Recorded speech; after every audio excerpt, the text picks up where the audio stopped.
डीगरवाला TV channel वेखण वालिओ, मेरे भैनों भाइयों सज्जनों मित्रों ते बेलियो, तुहानू सब नू साडी सारिआं दी तरफों सलाम पहुंचे।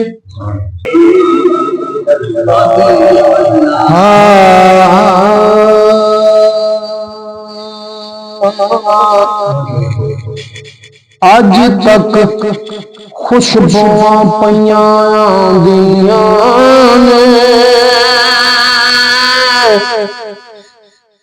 अज तक खुशबुआं पईयां दियां ने, जेड़ियां महकां आका खलार गए, ओदे नां तो ओदे दीवाने मानो ज़र की जानवार गए ते कसम रब दी इंज पे लगदा जिमें लंघ के होन सरकार गए, जिमें लंघ के होन सरकार गए, जेड़े जम गए यार दी सूरत ते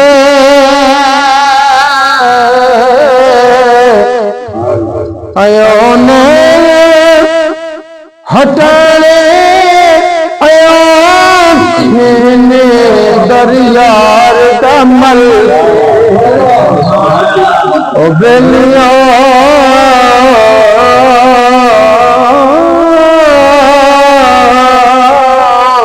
दरियार का मल के बैग जो आयो फेरे उठे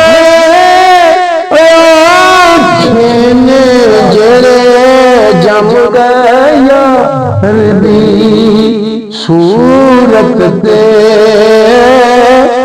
सूरत ते सूरत ते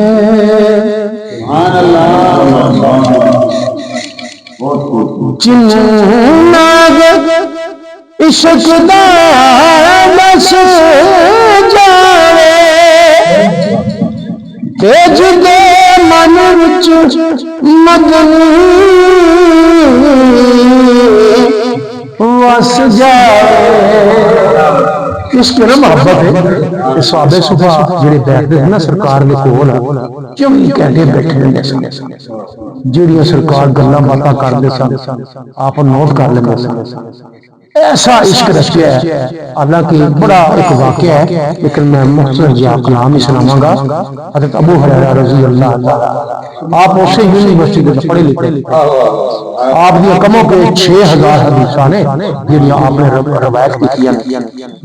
हाँ जिन्नू नाग इश्क दा ए बस जावे, जिदे मन विच मदनी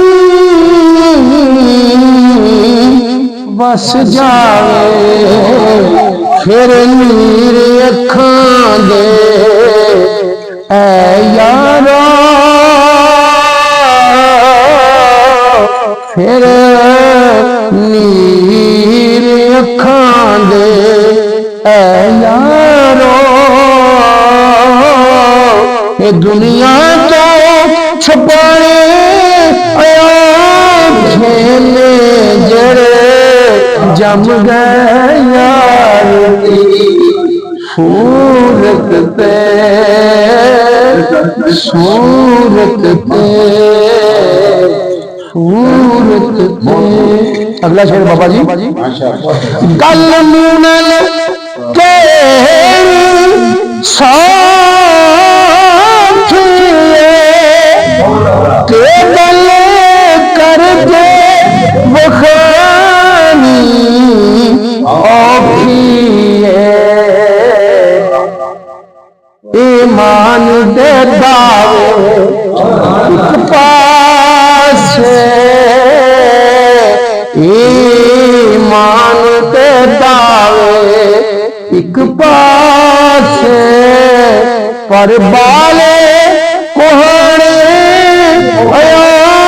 फेने जड़े जम गए यार दी सूरत ते सूरत ते सूरत ते